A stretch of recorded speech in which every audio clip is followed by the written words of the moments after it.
Alex on the mic, and we are here today with another set from Potsdam, New York, North Country, as I call it.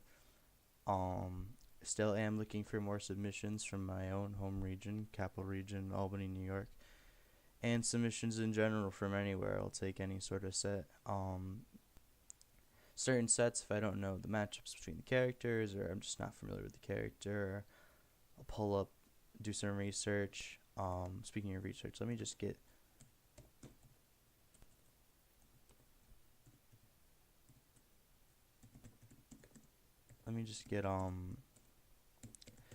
the Kurogane spreadsheets for both of these characters real quick.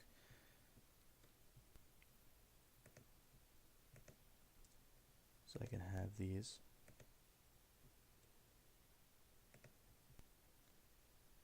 And got Lucina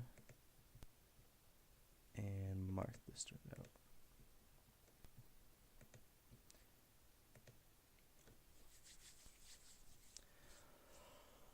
I'm just gonna quick grab my beverage because last time I did this I talked for quite a while and my throat was very parched.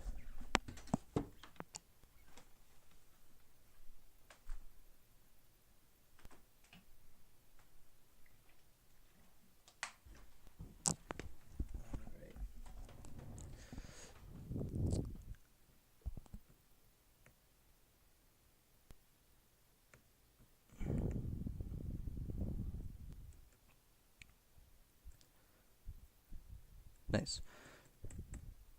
Looking good here. I have my script over here for in case I run out of things to say or hit a sort of block, but I do think I have a lot of things to say about this set. So one thing I like about this is that first of all, two sorties to start, and one I previously made. So I got a lot of knowledge on Lucina, and subsequently I know a few things about Marth in general. Very familiar with these two players. A little background on them first. I'm gonna start with Andy because he's the higher seated in this encounter. They're both actually honorable mentions on not the Upstate PR, the North Country PR, which was started this year by myself. Andy is a Sheik main. He also has a Mario and a Marth. He can play a lot of the top tiers pretty well, but I'd say his Sheik is his best character, but only by a slim margin. Excuse me. Marth right now in the metagame is very, very prominent, and a lot of people are learning to play with the character, picking him up, experimenting with him, and Angie is no exception to that. His Marth has been improving quite a bit, and he pulls it out against the Fool, who is the closest rank to him in the region. He is the second honorable mention, just beneath Andrew, 9th and 10th, and the overall ladder rankings, respectively. The Fool is a Kirby and Lucina main. He also is known to have a few low-tier heavies in his arsenal. He's taken a set off of me with Charizard, actually, before. I have a bit of a Charizard issue, for those of you who don't know. And I'd say his Kirby and Lucina are equally as good. Lately, I think his Lucina has been doing a little bit better in terms of his placements, but Kirby is definitely his go-to against me and to cover certain fast faller matchups, because we have a lot of fast faller players up there. We have a Fox, we have me on the PR, we have two PR'd Falcons, and so his Kirby does get him pretty far into bracket. He likes to go Lucina when he's up against more of the upper echelon of players in the area, and definitely will switch between the two within the set. I don't think I've ever watched him play a set where he's stayed the same character until this set, actually. So it is a 2-game set. I am going to let you know that the Fool does 2-0 Andrew, and when I was looking at sets to do, that stuck out to me, because Andrew, even though they're very closely ranked, typically doesn't drop games or sets to the Fool. Andrew's very consistent when it comes to beating the players that are worse than him, but isn't really known to pull off too many upsets against players that are better than him. So I want to examine this and take a look at some of the mistakes that both players may have made.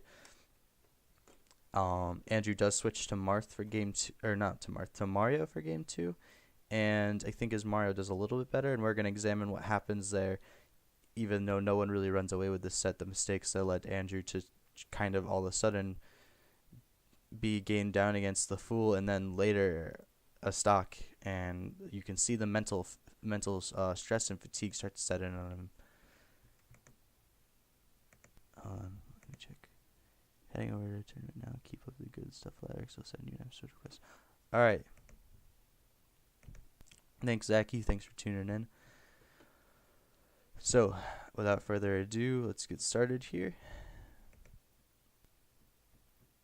Got my notes pulled up. There we go.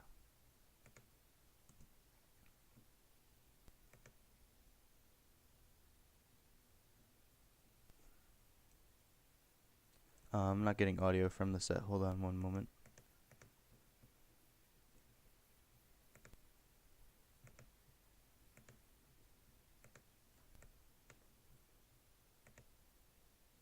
Huh.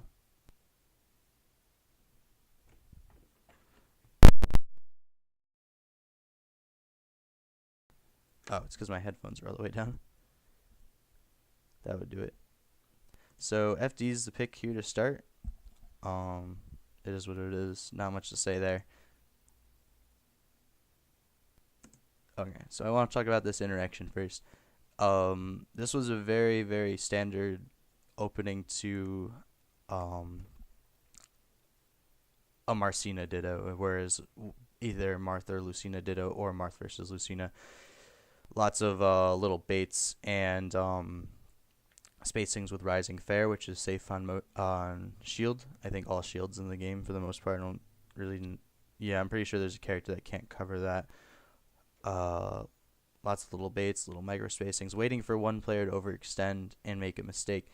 The first person to do this is Andrew, and what happens here is that he goes for a little short hop side B. And I've been seeing a lot of Marths do that recently. I think it's a little bit too fancy in terms of gameplay. And while it is a good mix-up, and I was talking to Grunk about it last night, whereas he looks for it when players shield grab, I don't think it's the right call in this situation because we've already seen that they're kind of starting out with like waiting to see who's going to miss space just a little bit first and then subsequently get punished. So going for a medium risk, medium reward sort of mix up in that situation on FD of all stages isn't a good idea in my opinion. I don't see how that, because the Fool's already really looking for something of that caliber where he wants to set up his wall, set up his bubble, and for Andrew to go in and sort of just like float in and side B, I don't think that's a really good option.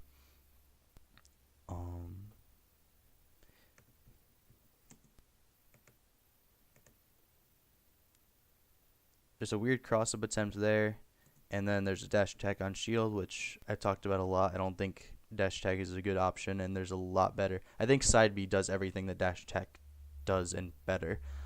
In that situation, side B probably still would have gotten punished, but it would have created more shield damage at least, or maybe you can mix up the timing a little bit. See if you can catch a spot dodge, but dash attack is just, I like to see Marth are able to minimize their dash attacks on shield. I don't think it's a good option. Maybe I'm wrong in that, but every time I tend to see one, it doesn't end up too well.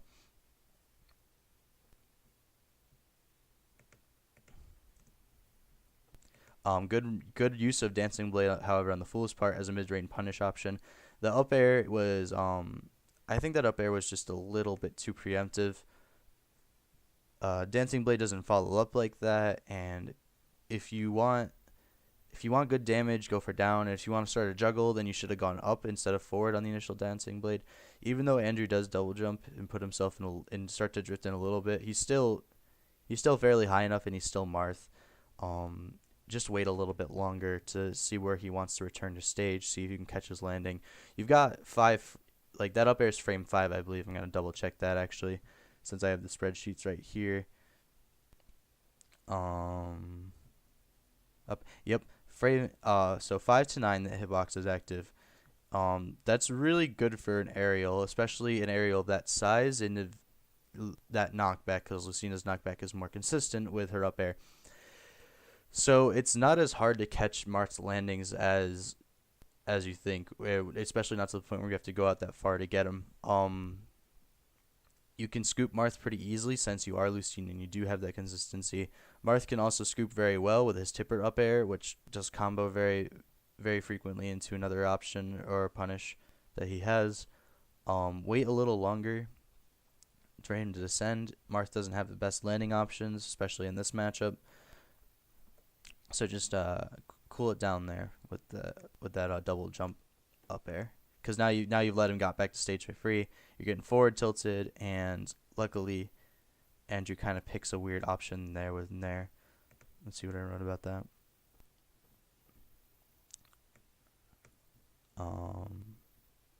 Okay. Oh, all right. So the fool here misses a tech from forward air. He's not really expecting it. He's not expecting Andrew to get back to ground first. So we got 2 situations here, well, 3. Normal get up, roll back, but normal get up and roll back will put him in the same sort of zoning area, or roll forward. Andy does anticipate the roll forward, but he chooses the wrong option to combat it. You don't need to go airborne for this, especially with a move like Nair. Nair's not going to do much, since you're already in so close, and so that's either bad spacing or bad option selection. But he manages to shield the Nair, and Andy's spacing on it's a little weird. If you wanted to cover that option, I would have recommended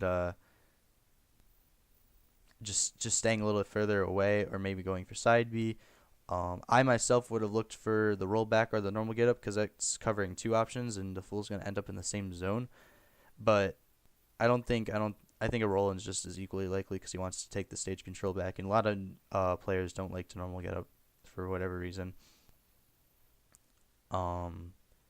However, I do have written down that he does do. So in this sort of situation, he's gonna do the excellent option coverage there. Even though he guessed wrong, I think that was exactly how he should have handled the incident we saw just earlier, where the fool chose an option. The fool teched here though, and side B would have covered. I think it definitely would have covered roll in, and I think it would have maybe the interaction would have been favorable for normal tech, but he did roll back, unfortunately. So just guessed wrong, unfortunately, and is gonna get grabbed for it as a result. So I don't know. I can't believe that works.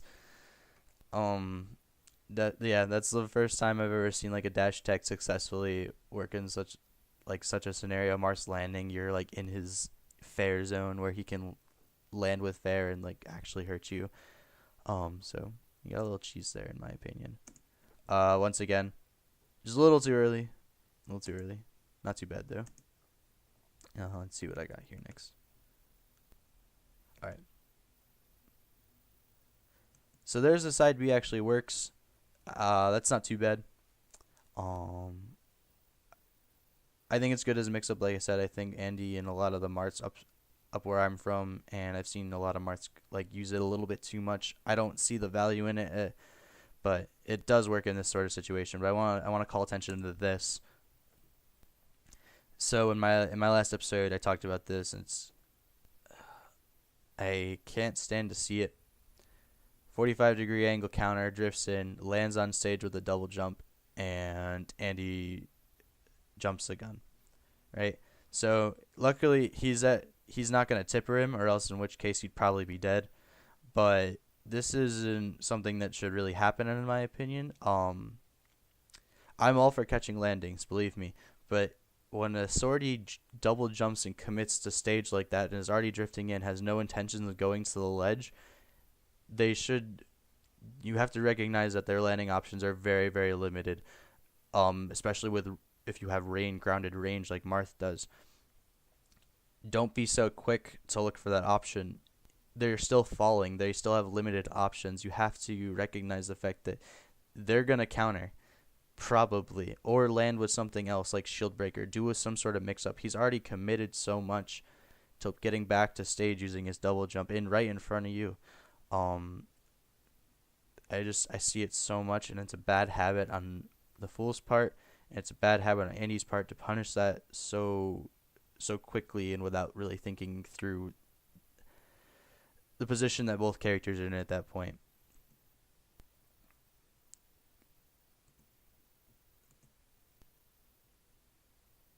So lots of shield breakers happen. I don't know if this is where. Yeah, nothing happens here. There it is again, and Andrew. If that counter had come out a little bit sooner, and the Fool was a little bit lower, that would have countered the tipper, and Andrew would be just about dead right now. Maybe not, because Lucina was so much airborne against him, but you already saw it over there. So not being able to recognize that, especially since it's counter, and like when people throw out counter, it kind of sticks with you. This is where I start to see like Andy's faulting a little bit. You know, he's at a deficit by a very slight margin, but your confidence in him starts to wane a little bit. You're wondering what's going on here. Andy's not recognizing these options he should be. The Fool's countering at a 45-degree angle now. Maybe Andy's looking for it at this point, but I don't think the Fool's going to be doing it again.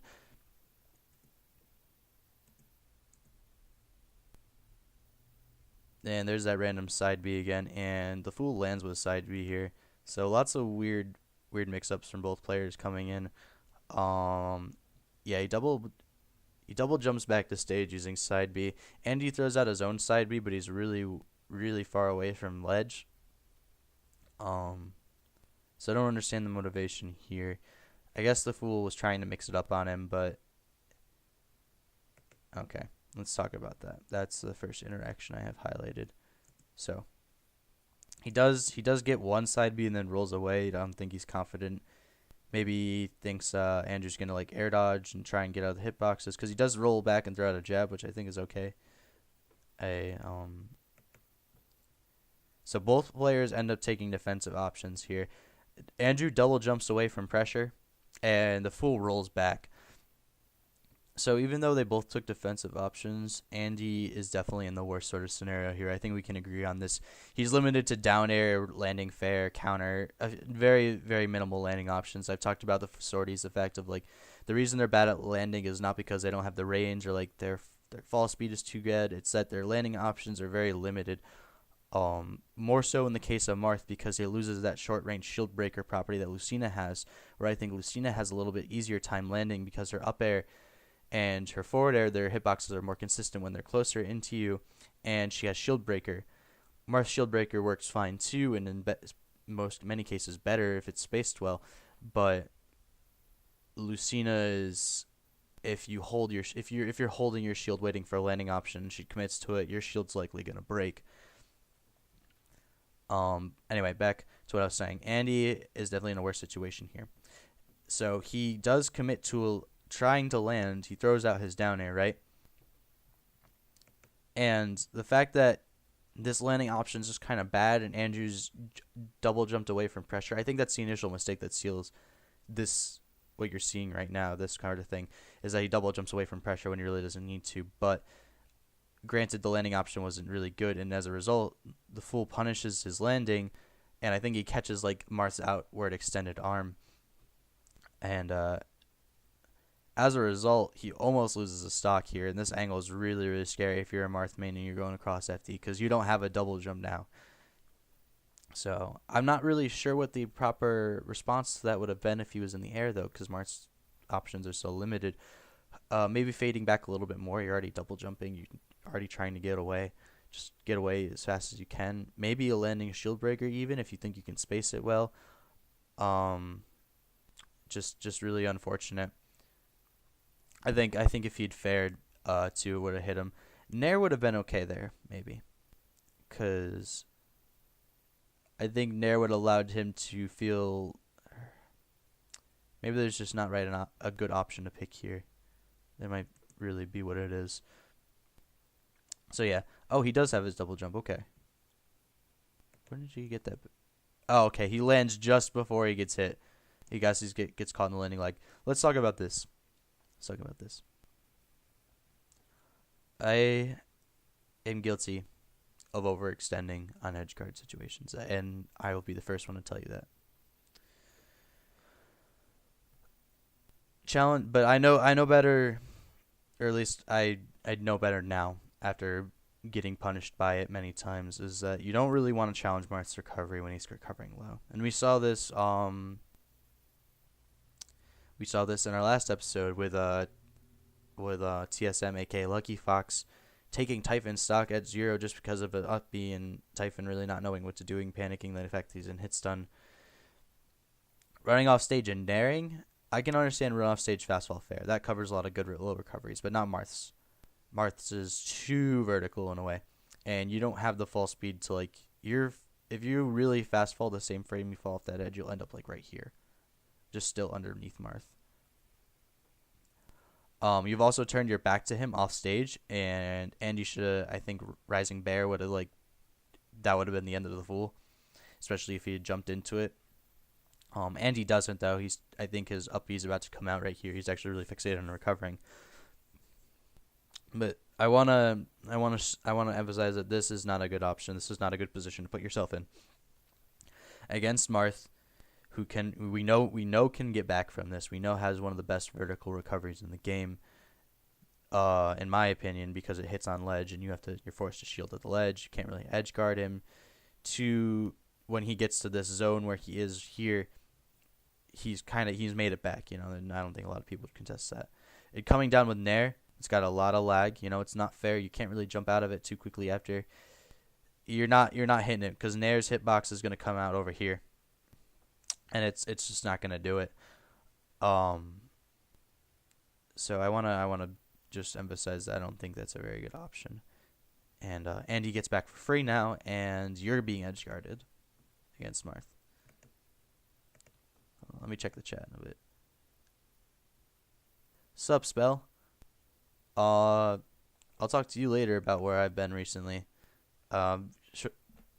Basically, long story short is I haven't had a Wii U because I'm bad. Typhon, you're not bad. I'm glad you watched that though. I'm glad. So let's continue here. Let me just see what if I had anything else written down about that interaction that I didn't cover. So I wrote down earlier that I thought it was a misinput because I do that frequently. Is I'll run off stage, try and fair, and if your seasick is set to attack and you go to fair, but it's at a 45-degree angle, Nair would come out. That might have been it, but still, I don't think fair is a good option there either because you shouldn't be challenging Marth's recovery there. All right, let's continue. So that was really good coverage by Andy. I really like that option. The one frame punish on F tilt. It just invokes fear, and it forces the Fool to do his first double jump from ledge of the game. We'll be seeing a lot more from those from him. I'm a little dyslexic today.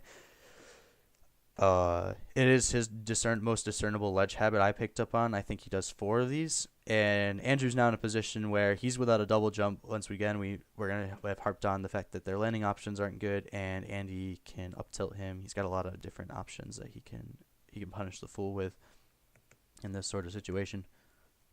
And there we go. There's the up tilt, and I like that up air. Just had the air dodge read wrong, and there we go. You were doing so well. You were doing so well there, Andy, and you got a little too fancy. I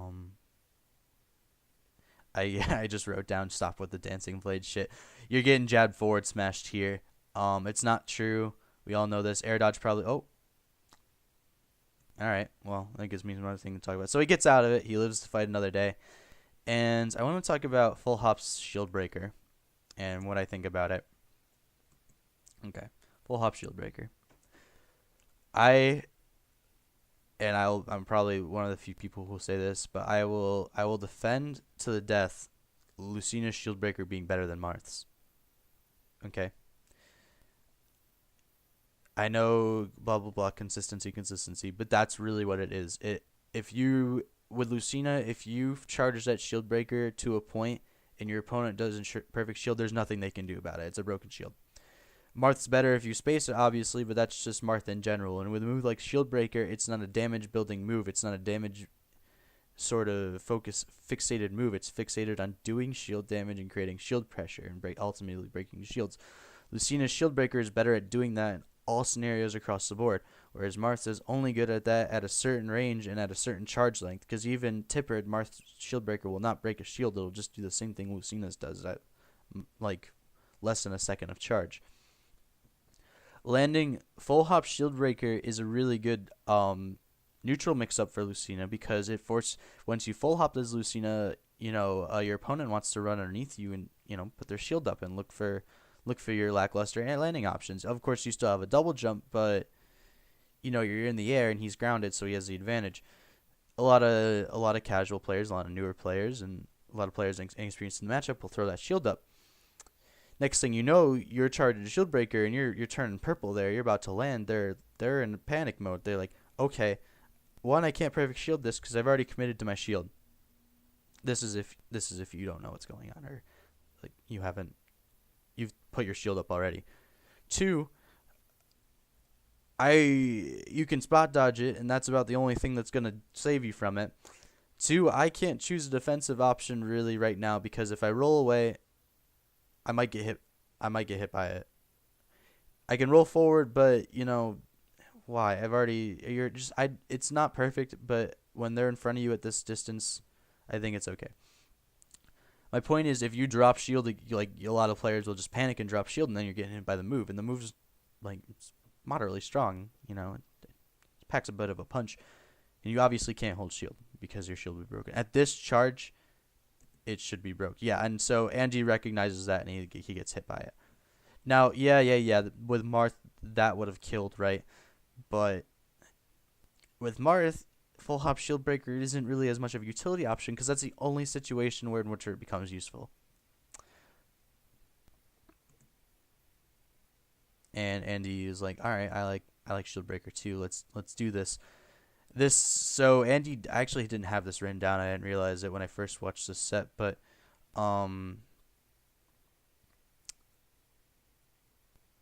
Andy does respond to the Fool going off stage a little earlier. This is more of a situation where the Fool would want to go off stage, maybe to edge guard, or just maybe short hop fair, like a little bit above the ledge. And Andrew does respond to that. And I didn't realize that the first time I watched this. So good on Andrew. I don't know if shield breaker is the right option there, but whatever. It works. It builds damage. And anime. Sorry, I didn't mean to clip the mic there, but I think both players are just like shield break happy right now. This sort of thing happens in some matches, but my point is, Andrew, why are you going for shield breaker here? Because he's airborne. At this range, he's drifting in. Your shield breaker is gonna lose if it hits. Is not gonna end well for you, Andy. Scoop him up. Just hit him with that up air, or just fade back a little bit, and when he overextends, like shield breaker does not have low cooldown. It's a committal landing option, and it's one of Lucina's better ones, which tells you how hard a time they have landing. I think this is just like playing into the matchup and the way the match right now and how it's working. Like both players just want a shield breaker, whatever. Don't do this. Don't get that sort of tunnel vision that comes with dittos, because I do consider this a ditto. Most of the community does. If you ask Marth or Lucina, they share the same Discord. So, yeah.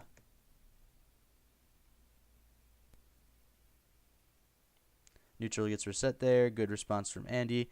And let's talk about that counter.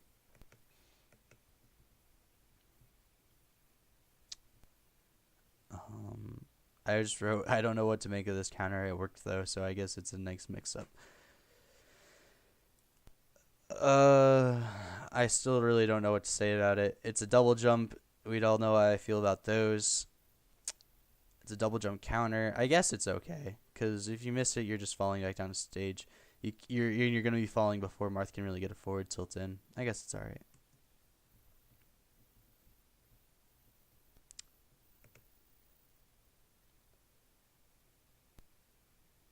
Yeah, and there's some more of that. He did get baited by it, though. He got baited by landing shield breaker. There's that fair that doesn't work. And a lot of rolling and grabbing. Okay. So I was about to say he's a little too far from the ledge, but once again, I'm not the biggest. I don't know Marth as well, so I guess that was really good spacing by Andrew, and he finally was able to punish the fool's tendency to double jump back on stage and drift in. It's the last you'll see of it, though, unfortunately.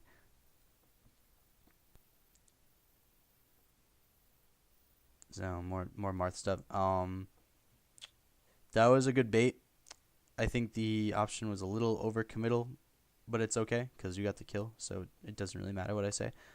I would have gone for forward tilt just so as you don't get punished as hard, but there's not much else to say about that. Let me see what I have written down.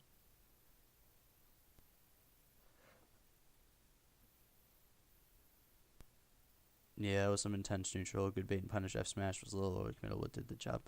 Also, the Fool has up until this point done like 3 full hops, shield breakers, and at which point it doesn't become a mix up. It just becomes you have tunnel vision, just want to hit me with this move.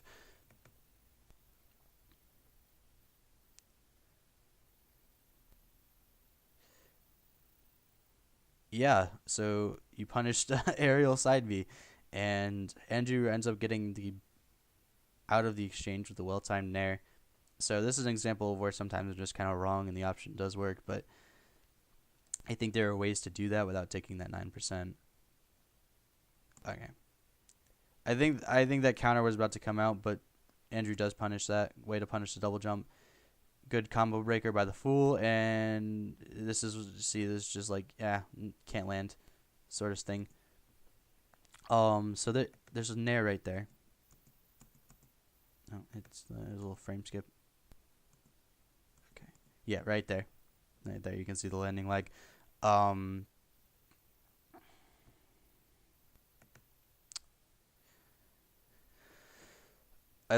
saw this from Andrew earlier with the with like the rolling in or rolling out, and a lot of Marths will do this, but why don't take to the air when you're trying to punish something that you like a ledge get up or I mean, yeah, you can, but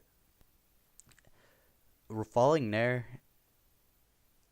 First of all, it starts way too late. That's why he's caught in this like sort of landing lag here. But I don't really know what option that covered. Just stay grounded. Keep your shield up when he's recovering, because Marth's up B will hit you if you're not shielding, if you're standing too close to the ledge. But you got a lot better grounded options to punish a rolling Marth from ledge than you do in the air. In fact, you have none in the air at this range. You've got some of the best grounded ledge coverage options in the game. You gotta use them. You gotta use them. Even if you whiff, it's better than if you whiff here, because this is ooh la la range from Marth. You know, this Tipper City.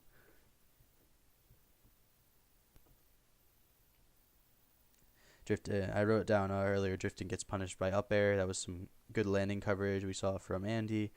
Oh, I contradicted myself here. I'm going to change my opinion about this up air. Okay.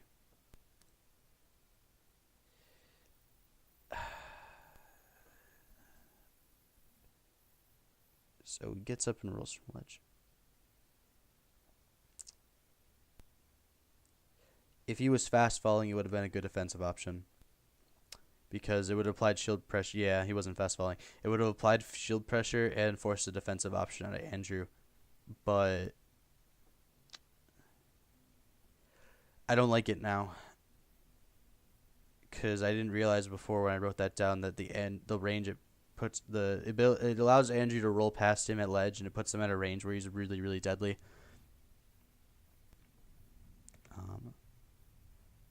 I'm just gonna check real quick how many viewers we have in chat right now, or how many viewers we have on the stream in general.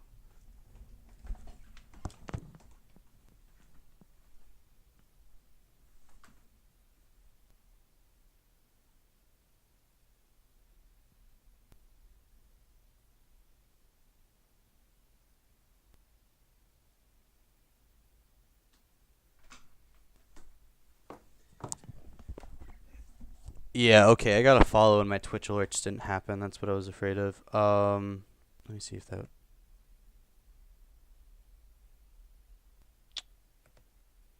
Session restarted. Huh. Did it happen? He's scrolling down here, but my little doodad didn't pop up.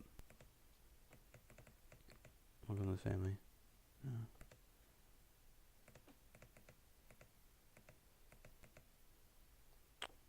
There's something there. Alerts, there it is. Streamlabs, box. This happened last time I streamed too.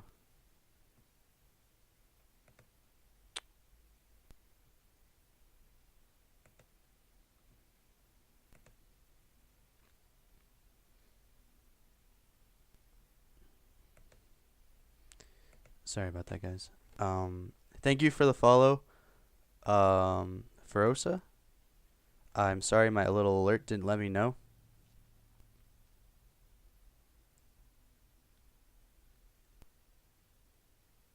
I did get a request from Zaki. So I will be covering that sent next as soon as I log back into Streamlabs, so that if I get another follow, I don't seem like a jerk. But oh, I messed up the window here a little bit. Sorry. Come on. Thanks.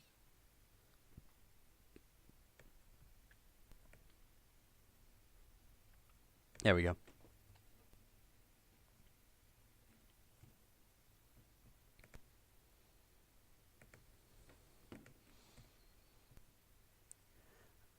I have to look into this again because this keeps happening, and there's no thing worse than like when you follow a stream and the streamer doesn't acknowledge you.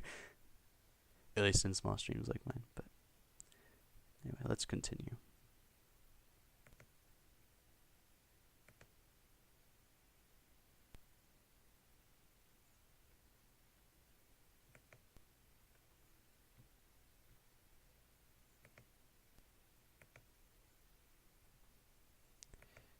If I can... Jeez. You know what? Screw it. I'll mess around with it later. If I could close out of Streamlabs. Come on. Okay. I'll deal with that later.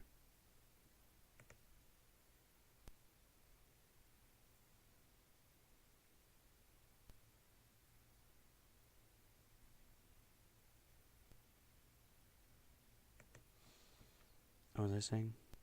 Oh, yeah. Just fix this.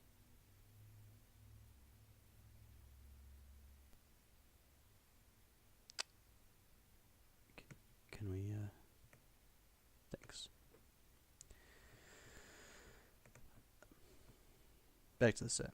Yeah, so he does actually get punished. There's a double jump counter. Andrew gets a little trigger happy with the forward smash at that sort of range. It actually causes him to get hit by the Fool in his forward tilt because he extends his arm. Happens a lot in this matchup. Andrew double jumps a bunch up above the ledge here, and as a result, he loses his stock for it. Let's watch that again. So that's the second time we've seen the Fool double jump from ledge and immediately air dodge.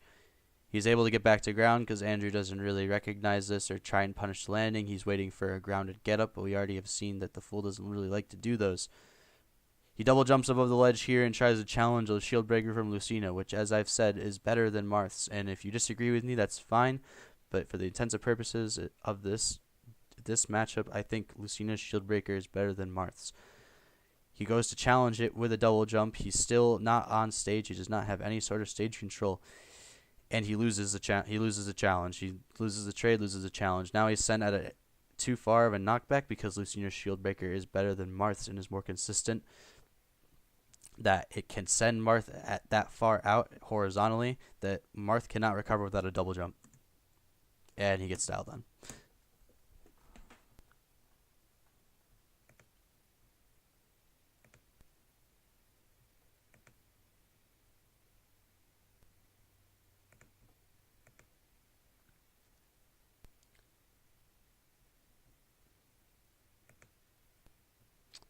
So anyway, let's talk about that game in general now.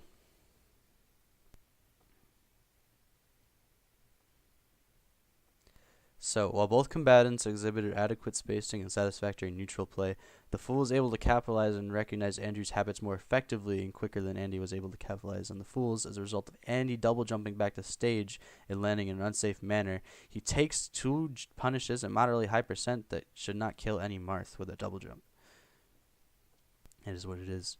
I find this a lot. Is sometimes when you play players that you have. Granted, they are close in skill level, but Andrew has an overwhelming set count advantage over the Fool. You have to be careful not to fall into your opponent's own habits. Because they do it in neutral doesn't mean that it's safe for you to do it in neutral. And we saw this with the shield break exchanges quite a bit, and I think that sort of sums up the whole set. Is that Andrew starts he's focused on these grounded punishes that don't need to necessarily happen in order for him to steal a stock away, and he starts falling into some bad habits that I usually don't see him exhibit.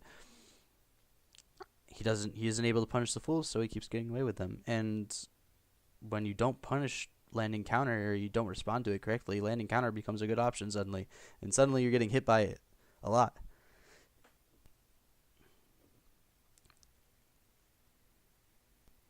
Let's move on.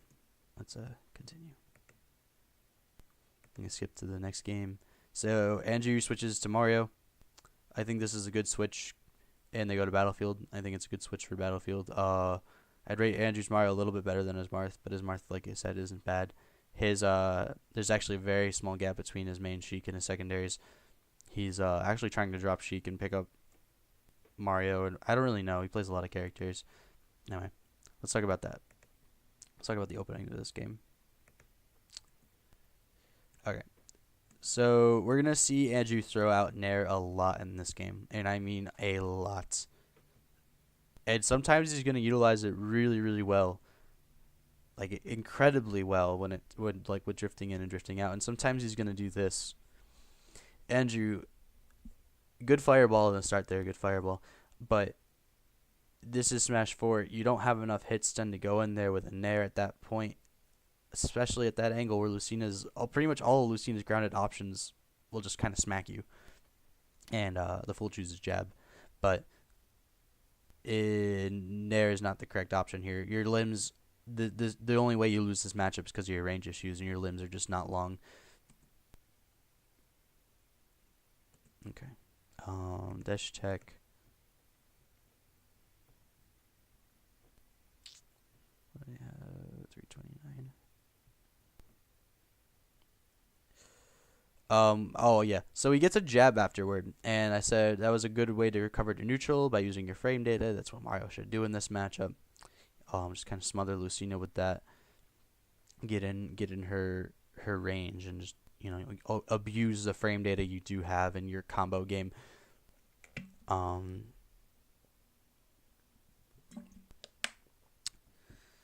So he takes a very committal option in neutral because he hasn't recognized that neutral is returns and that he's actually done a good job at getting it back. So he wants to try and extend jab or whatever, I think, and he does a hard commit. Mario's dash attack is that's a committal option, and he doesn't recognize that neutral's returned, and then he spot dodges because he's like, oh no, I've overcommitted. Luckily, Lucina has one of the best mid-range grounded punishes to cover spot dodge, and it's called Dancing Blade. And it works really, really well here. And all of a sudden, oh no, those percents are even again, but we're back in neutral. I like that nair, and I don't think I wrote down that I liked it. There's a good recognition of the neutral state, yeah.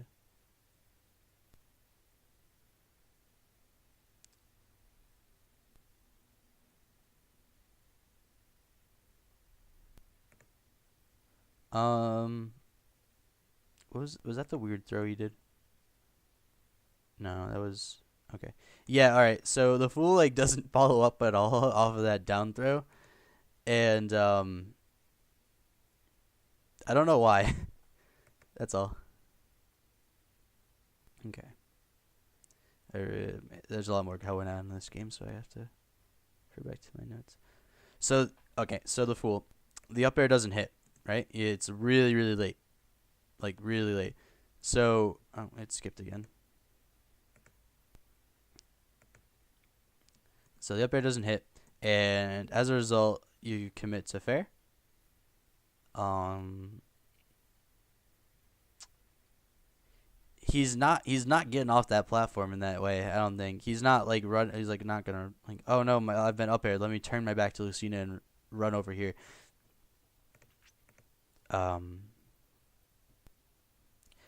But you're still in an advantageous position. Why not fall back down and go for up tilt? Why the empty fair? Because now he's about to punish you. Like you've turned now your back is to Mario, and Mario's about to land and like punish you, and Andy's gonna punish it with nair because Andy really likes nair. I mean, way to get out of the situation by perfect shielding it and responding to the jabs in a good manner. But if you drop your shield, the jab is gonna hit you, and you shouldn't. You ended up coming out of that exchange with more damage than Andy did, and I think you could have done more here. Instead of because a lot of players will just they'll hit shield and be like, well, that didn't work, so let's try something else. But you're still in an advantageous position. Mario's above you in your Lucina. Like Mario can land. He's got okay. I think down air is actually a really good landing option. He's got stuff, but he's still above you, and that's never good in Smash 4.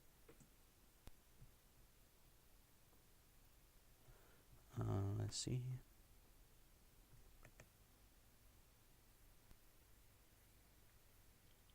So there was another example of I think nair was okay there. I think that was he didn't drift in quite far enough, but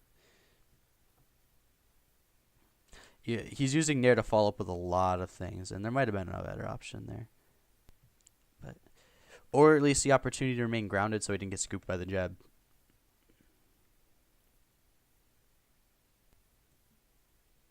Little committal, not too bad. And good recognition of the neutral state returning. So whiffed forward tilt, double jumps away from pressure, and that was a good nair. And just a misspaced read there from Andy. Let's see if I have any more in-depth notes on that. Okay, so I wasn't sure if Andy had gone for that read intentionally or not. So this is where I start picking up on a habit that the fool has, is that when he pauses like he takes time. Whenever he takes time on the ledge, like he just pauses and like thinks about his get up option for a little bit, he always rolls. Here, watch. Yeah, he waits until his invincibility is completely gone, and then he rolls. We saw this last game, but I don't blame Andrew for not keeping that in his mind for the entirety of like the pauses between games, especially after switching to a new character. But it is something to realize and keep in mind at this point. Or maybe he had, and that read was actually just genuinely misspaced. Good dash check there. And yep, this is a situation Mario really likes. That was a beautiful cross-ups and just corner game from Andrew. Unfortunately, he gets scooped again, but I really liked that exchange on his part.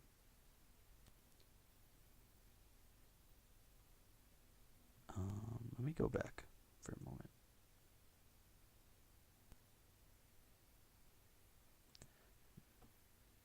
I just wanted to look at the...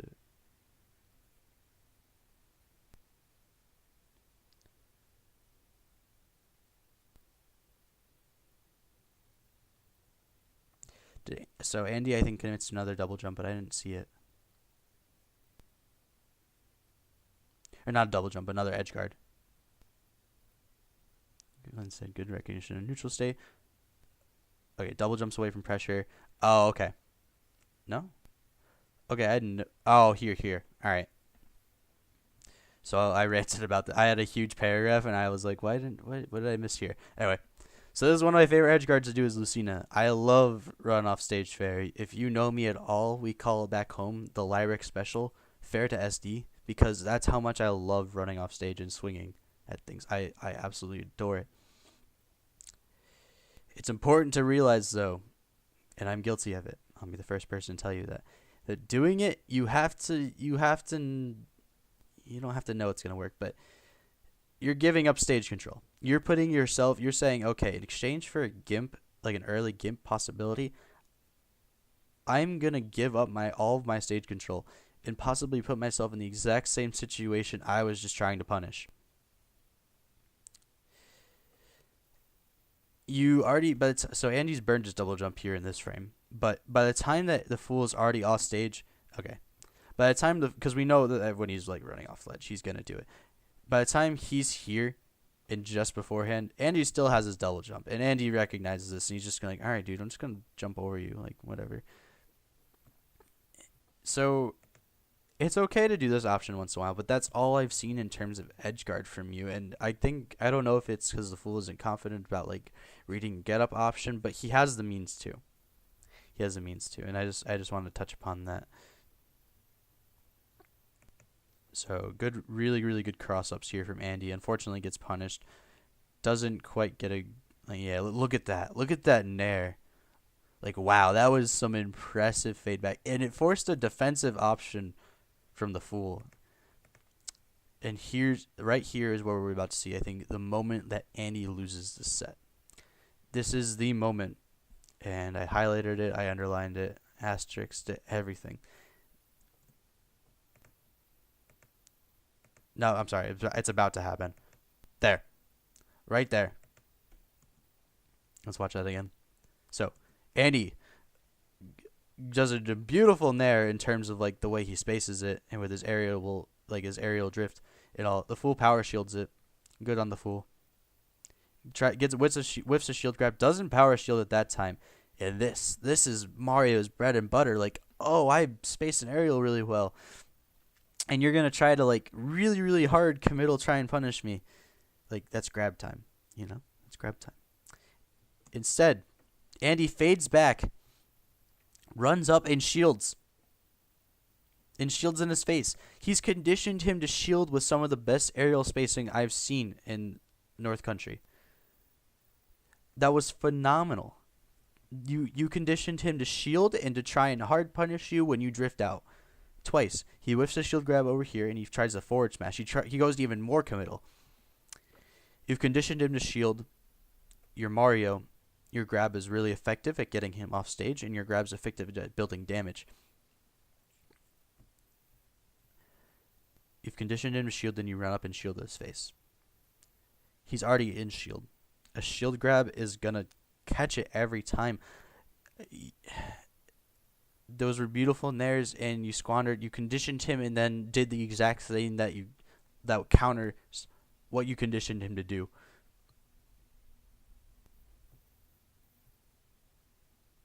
You did all that hard work, and you've given him a shield grab. And if you're going to fly around with your crazy excellent spacing, you have to at some point cash in on the conditioning.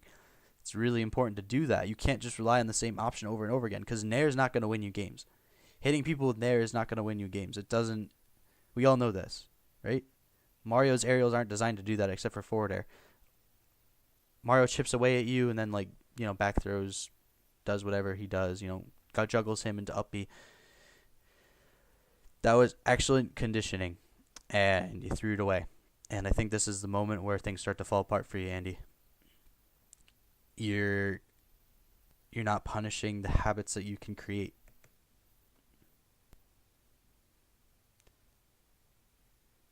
And now the double jumps. Jab was the wrong way there, I think.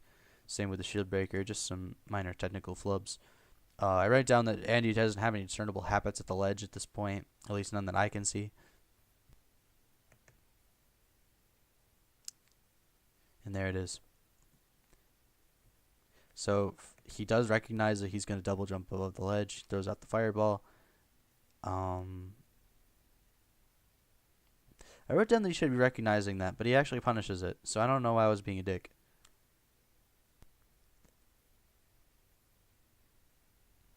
That was good.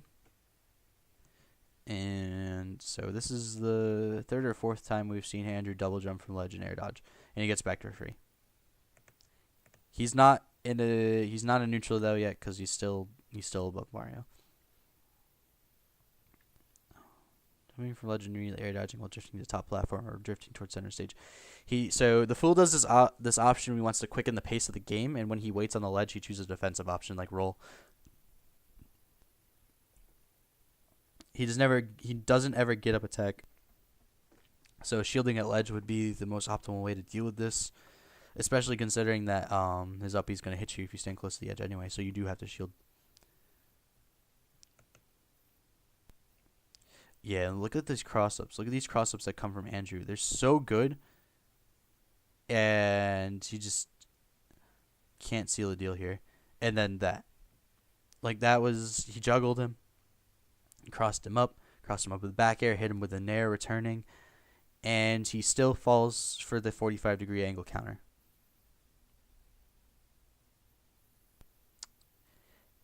There's a stock. You know, you forward smashed him. You outplayed him. And you lost to that one I'm going to call it bullshit option. You lost to this one option that he's already done like 3 or 4 times. And I'm being really, really harsh about it, but that's what it is. The fool never juggled Andrew. He just chipped away at him. I got nothing more to say on the matter, you know. I'm say it till I'm blue in the face. Oh, and one other thing, at 450, I guess he goes for an up smash to try and Mario goes for an up smash to try and catch the no tech. Up smash does not hit beneath. The up smash does not connect beneath the platform's battlefield. Your head's not that large.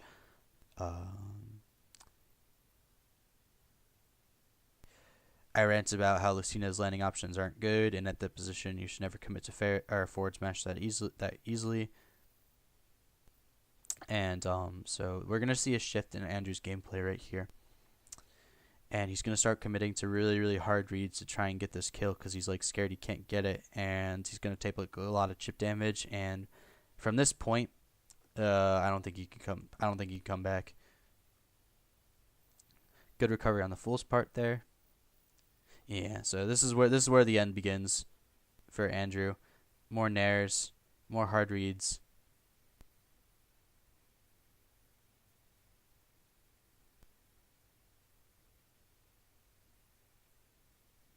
And he's getting scooped off the platform. You just can't seal the deal, and this happens a lot. I wrote a lot about that and why he's going for the suboptimal reads. I'm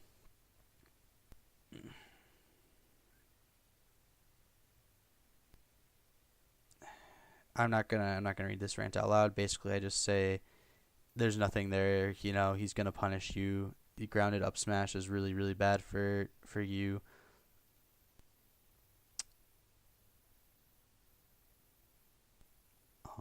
The fool's a little conservative in his punishes from this point, which is good. I think that's a good option. You don't want to overextend and lose that stock. You want to keep building rage. Because every second that you still have that second stock and you're at like 150 plus, you're winning the mental game. At 515, I think he's lost the game. When I first watched the set, I wrote down that I think he's scared, and another well-spaced nair at this point sets up in a tech chase. You know, start trying to read those techs maybe a little bit, then get something on. But we've not. Oh, he goes for a random up smash read when he gets a yeah there. So he starts charging up smash right here. Yeah.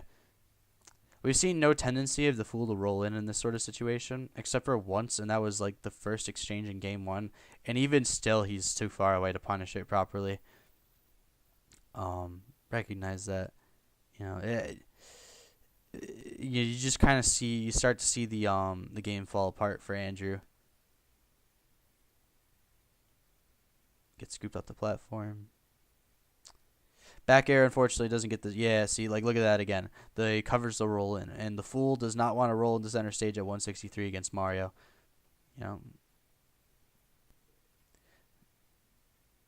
And this is actually really good spacing by the fool.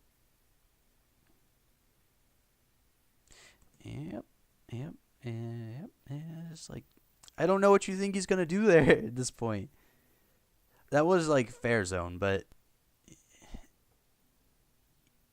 You could probably just forward throw him if you had that landing lag. All of my notes are redundant at this point, yeah.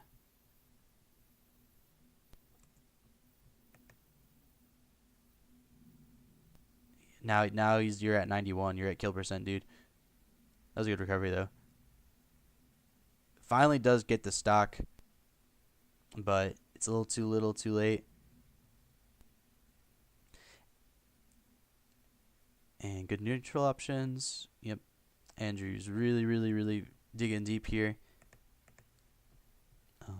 I didn't have too much written about this. I think I've said most of what I want to say. He does do a down throw at some point before he took the stock, and I think that was just nerves. You want to get him off stage at that when he's at the high percent. And so the fool finally recognizes Andy's habit to get up from ledge and roll in, and it's all he needs. There's the game.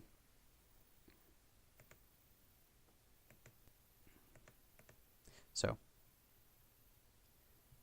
I'm going to talk about it. So in summary, Andrew's switch to Mario allows him to utilize his excellent frame data and micro spacing to weave in and out of the fool's range quite effectively. However, he fails to capitalize on the fool's habit in neutral, where he forces them through conditioning, and especially at the ledge, despite 4 instances of the fool making the same get-up option and landing options. After Andy loses first stock, he resorts to hard reads with no information to back them on and takes chip damage until the fool finally capitalizes on the defensive option taken near the ledge by Andy at kill percent. And that's the set in general. The fool reacts to the mistakes Andrew makes. He's got harder punishes for them. Andrew doesn't... He capitalizes once or twice on some of the mistakes the fool makes, but not hard enough. And not to the degree that the fool is being so committal with them. Because if you start charging counter, and you counter while landing, keep charging it, it's going to hurt a lot.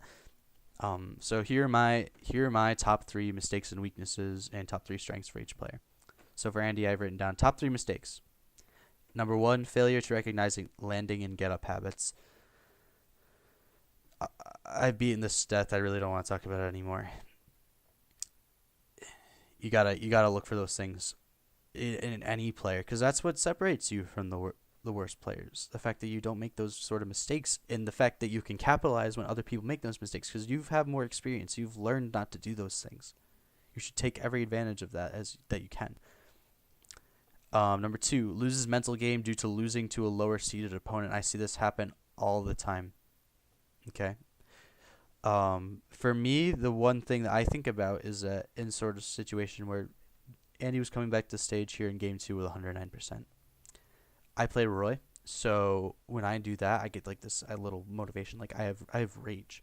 Like if I give them more than 50%, then I'm winning the mental game because I'm coming back on them, and they're gonna start looking for a stock. But he doesn't. There's not that spark. He kind of fades back a little bit and gets a little scared. And that's the moment you gotta jump on the set right there.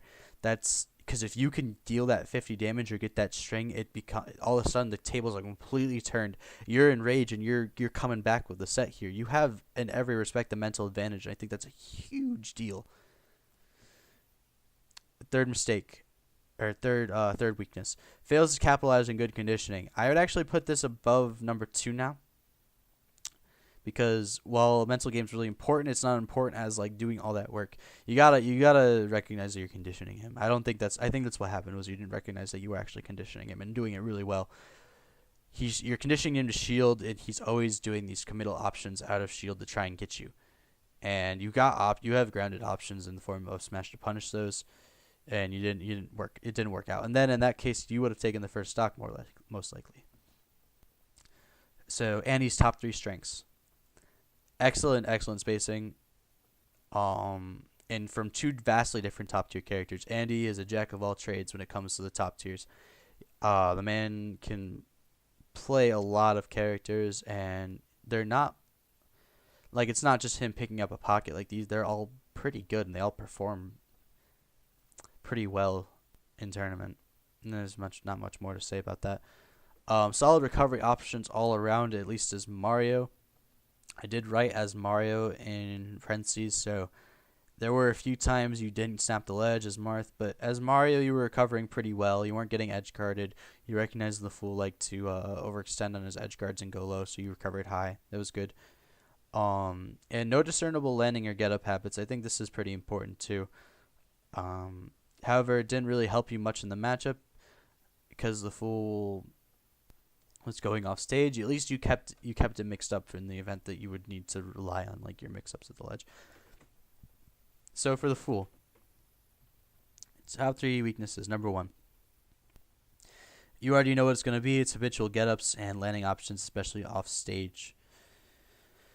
I did it all the time as Lucina back in the day when I played her, and I had it beaten out of me, and I think that's really what it's going to take to get rid of these, because when it works, it works, but it shouldn't work, and that's my issue with the options themselves. Is 45-degree angle counter. I see it every time. I know better players will too. Double jumping from ledge, while it's not the worst habit to have, because I think it's pretty good get up option in Smash 4, especially with the triplats. It is going to get you punished if you resort to it over and over and over again. Number 2, committing to edge guards early and not varying edge guards. That is what it is. We talked about that a lot in the sets. Going low every time, always going with fair, sometimes going with nair. Maybe it was an misinput. I don't know. The fact is, you always went low, and sometimes you didn't stay. You need to stay on stage sometimes in order to be aware and start mentally tallying the ledge get up options. Because if you're off stage, and you're like looking to fair him off stage, and he's already back on ledge, you're trying to recover now. There's no way you're gonna look at and see what his edge get up option is, and if you do, that's really good. But I don't think it's gonna happen.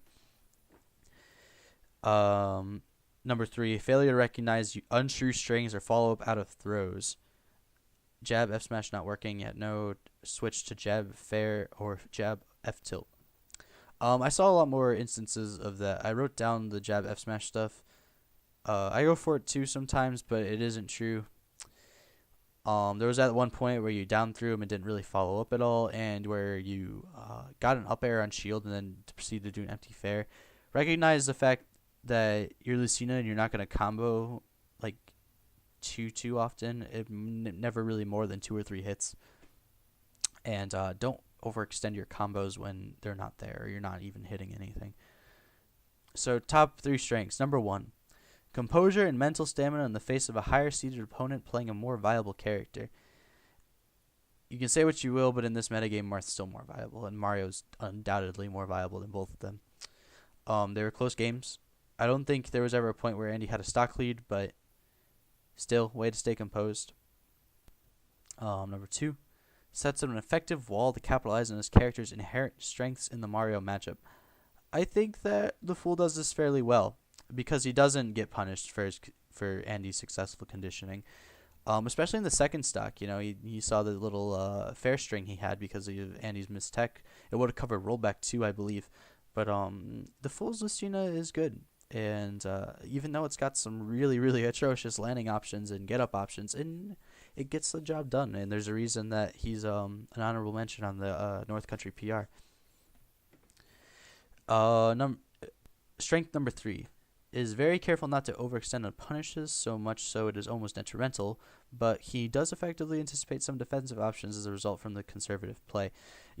Basically, that's a lot of jargon on my part, but basically I'm saying kudos to play a little bit more conservatively with the stock lead in game 2. I see a lot of players like, oh, I'm up against a player who's better than me or higher ranked than me. Let's go in. And the Fool doesn't do that. Um, for inherent reasons, that's a good thing. You don't want to really, because that's when the hard reads start working, in my opinion. And that's all I have to say about this set. So all in all, um, I like it. I think these two are pretty evenly matched. I'm excited to see, can the Fool like rise above where he's. Andrew is much higher on the current PR. I'm actually sorry. I just recalled that that's actually the wrong statistics. I don't have the current PR in front of me. It's fairly new. Andrew's definitely higher now than honorable mention. He's 7th or 6th, I believe. But I think the Fool is still in that sort of 8-9 zone, or 9-10 zone. I'm sorry, and I'm really curious to see if he can sort of rise out of that with his some of his characters, because they are polished and they are pretty good. Anyway, that's gonna be it for me today. I got somewhere to be in about 45 minutes. I'm going to a fest with some friends, practice for the upcoming bi-weekly. I've got another request from Zaphros. That's my third request from upstate. I really would like to see the Capital Region step it up and give me some more things to talk about. But until then, we're just going to keep rolling with the upstate sets and keeping in the upstate viewers. So later, guys. Thanks for joining me today. And until next time.